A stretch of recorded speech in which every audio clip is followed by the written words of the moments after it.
शरण भाव से शुरुआत होती है। हम अपना अहंकार छोड़ पाते हैं और इसका लक्ष्य क्या है? अहंकार छूट जाए, ओंकार श्रवण में डूब। सूफियों का प्रसिद्ध गीत, सांसों की माला पे सिमरों में पी का नाम, प्रीतम का नाम, कौन सा नाम? सूफी कहते हैं अल्लाह के 100 नाम हैं, लेकिन उनकी पुस्तिका पढ़ो, सूची पढ़ो तो आप हैरान होगे, सिर्फ 99 ही हैं।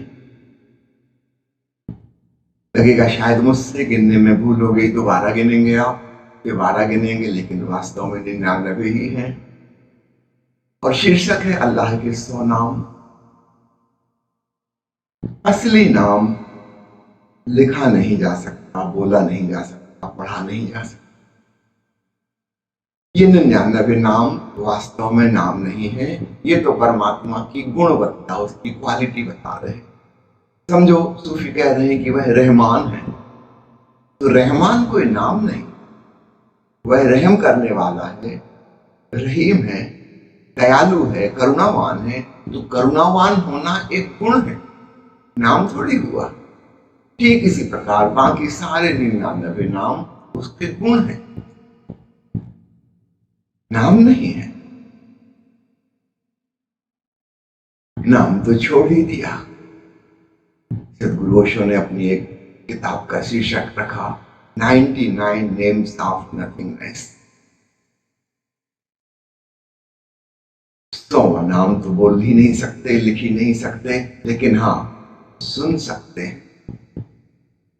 जब सूफी कहते हैं सांसों की माला पे सिमरू में पी का नाम, सांसों की माला, ये आती जाती वायु, भीतर बाहर, इसको समझ लो माला।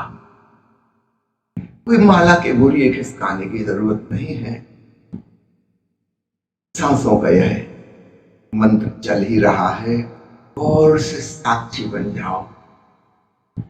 सांसों की धीमी सी आवाज, और उस आवाज को सुनते सुनते कुछ और भी सुनाई देने लगेगा। वह असली मंत्र है, महामंत्र है। वही प्यारे का असली नाम है, जो हम बोल नहीं सकते, लिख नहीं सकते, किसी को समझा नहीं सकते, बता नहीं सकते, इनडायरेक्ट वे में इशारे भर कर सकते। प्यारे मित्रों, आज भगवान गौतम बुद्ध की पूर्णिमा है, आप सबको बधाई देता हूं। बुद्ध शब्द का मतलब स्मरण रखना, जागा हुआ। भगवान बुद्ध भी हमारे जैसे ही थे, कभी सोए हुए थे और फिर एक दिन जाग गए। जो व्यक्ति सो रहा है, इसमें ही संभावना निहित है कि वह जाग सकता है।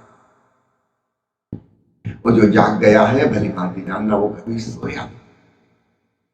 तो जितने भी जागृत पुरुष हुए हैं, उनका भी एक अतीत है साधारण मनुष्यों की तरह, और इससे बड़ी आशावादी दृष्टि उत्पन्न होती है कि हम जो साधारण मनुष्य हैं, आज सोए हुए हैं, गहरी नींद में, सपनों में खोए हुए हैं, हम भी किसी दिन जाग सकते हैं। क्षण भर की बात, कभी भी सपना टूट सकता है, किसी भी क्षण जागरण हो सकता है। खूब आशा से भर। कहते हैं भगवान बुद्ध पूर्णिमा को ही जन्मे थे, पूर्णिमा ही को बुद्धत्व को प्राप्त हुए, और पूर्णिमा को ही उनका महापरिनिर्वाण हुआ। होना ही चाहिए। आध्यात्मिक बातों को फैक्ट की तरह, सत्य की तरह मत पकड़ना, उसमें पीछे छिपी हुई कविता, काव्यात्मक उपमा को समझ। पूर्णिमा प्रतीक है चांदनी का, भीतर की अंधियारी रात, सब चांदनी, भीतर आलोक छा गया, जागरण का प्रकाश और पूर्णता। बुद्ध को अगर हम पूरा नहीं कहेंगे तो और पूरा करें। तो पूर्णिमा को इस ढंग से बुद्ध के बहुत सारे शास्त्र, हजारों लाखों वचन है, इतने शास्त्र ओशो के पूर्व केवल बुद्ध के ही थे। धम्मपद उनमें से प्रमुख है, और ओशो ने हिंदी में अलग प्रवचन माला दी और अंग्रेजी में अलग प्रवचन। आप समझ सकते हैं धम्मपद का कितना महत्व है ओशो की नजर में। 2 बार उस पर बोले। ऐसी महिमा केवल चीन के संत लाओ त्सु की किताब ताओ ते किंग को जाती है और संत कबीर साहब के वचनों को जाती है। केवल इन 3 सदगुरुओं के वचन पर ओशो हिंदी और अंग्रेजी में 2 बार।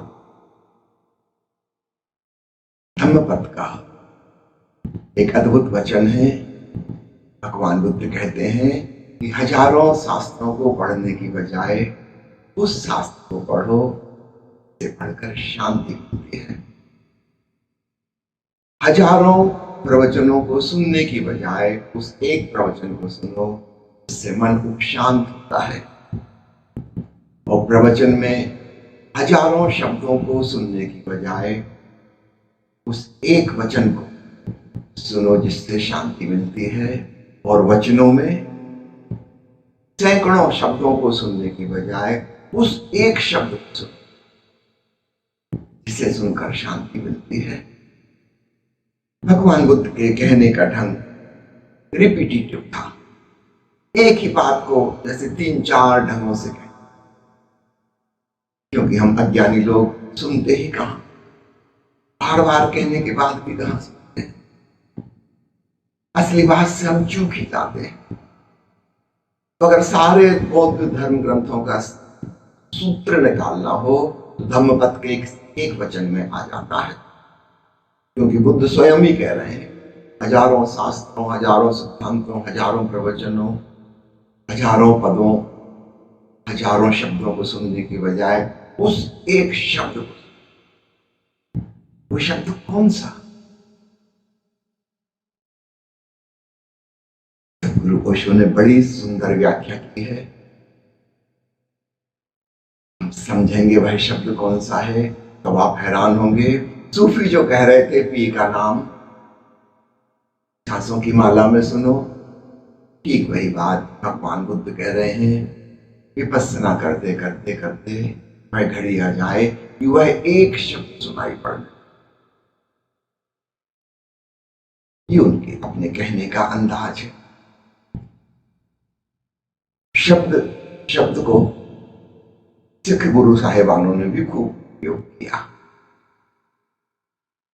और इसलिए सिख सदगुरुओं की वाणी धीरे धीरे शब्द कहलाने लगी। पंजाबी भाषा में रूपांतरण शब्द का, भीतर का वह शब्द जो शून्य में उत्पन्न होता है,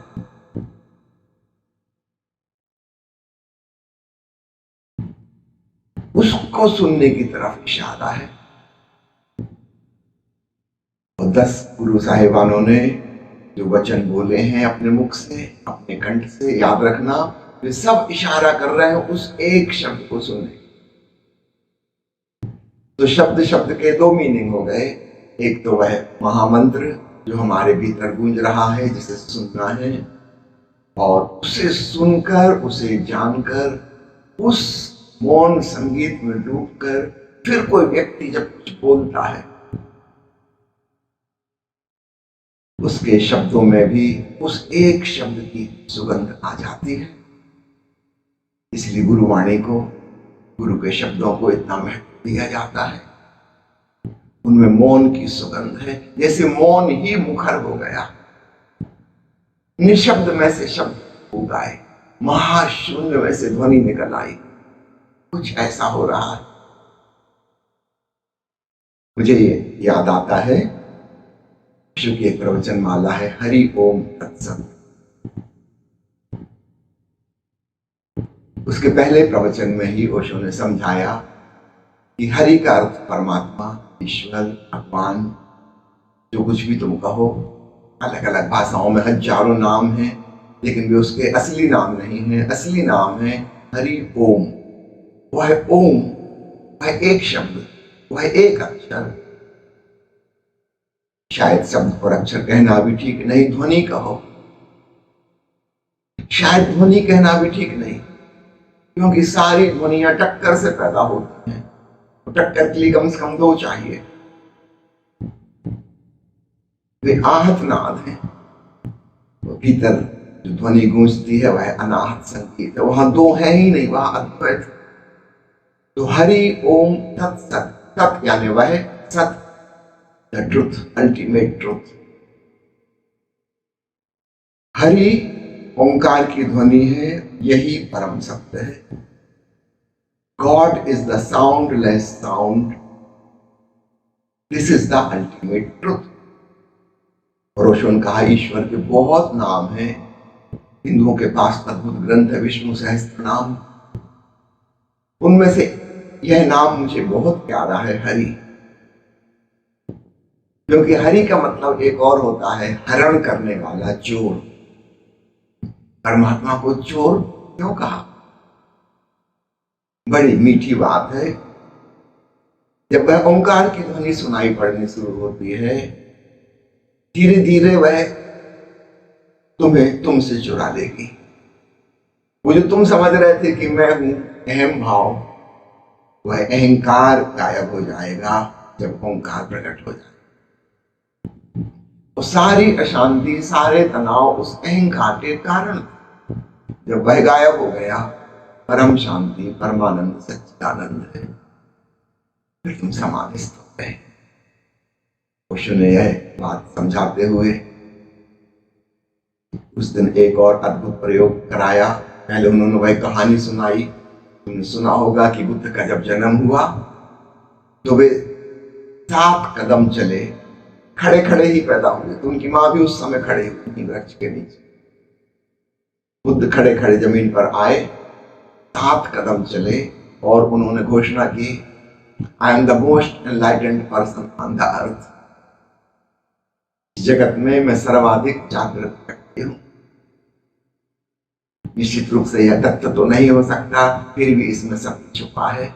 ओशो ने इसके काव्यात्मक व्याख्या कि हर बच्चा वह चैतन्य लेकर आता है, निर्मल चैतन्य। अभी उसने दुनिया की भाषा नहीं सीखी, वह शब्दों को नहीं जानता। मां के पेट में 9-10 महीने वह केवल अनहद में डूबा था, हरिओम तत्सत में, एक ओंकार सतनाम में लौलीन था। अभी अभी जन्मा है, के भीतर अभी भी ओंकार गूंज रहा। धीरे धीरे समय बीतेगा, बाहर की भाषा सीखेगा, बाहिर्मुखी होगा, पढ़ेगा, लिखेगा, बहुत शब्द इकट्ठे हो जाएंगे भीतर, और वह असली शब्द छूट जाएगा। मिट नहीं जाएगा, भूल जाएगा, विस्मरण हो जाएगा। लेकिन भूली हुई बात कभी भी स्मरण आ सकती है। तो ओशो ने कहा इस कथा को तुम ऐसा समझना कि हर बच्चा अगर बोल सकता तो यही बोलता कि मैं परमानंद में हूं, अहम ब्रह्मास्मि,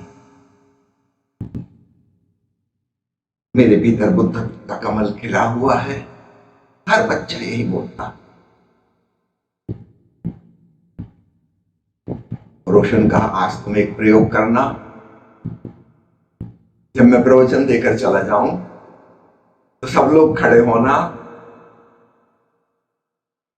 भाव करना कि तुम बुद्ध हो, अभी अभी जन्मे हो, और 7 कदम चलना और घोषणा करना कि मैं सर्वाधिक जागृत हूं, I am the most enlightened.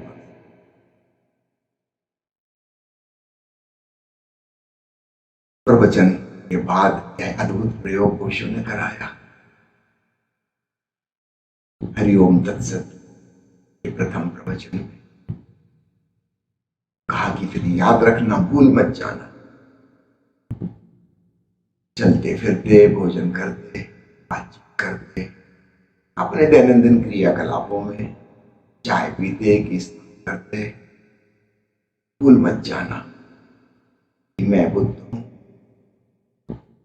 I am the Buddha.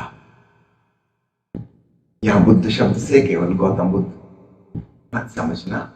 Buddha का मतलब होता है वह भगवान बुद्ध का नाम भी नहीं था, उनका नाम तो था गौतम सिद्धार्थ। जब परम जागरण भीतर घटित हुआ, उस ओंकार को उन्होंने अपना स्वरूप जाना, अहंकार विसर्जित हो गया, ओंकार के संग एकात्मीयता बन गई। उस दिन के बाद उन्हें बुद्ध कहा जाने लगा। अपने स्वरूप के प्रति जागृत हो गए। हम सब भी जागे हुए हैं, लेकिन हमारी जागरूकता बहिर्मुखी, बाहर की घटना, बाहर के व्यक्ति, बाहर के लोग, उनके प्रति हम जागे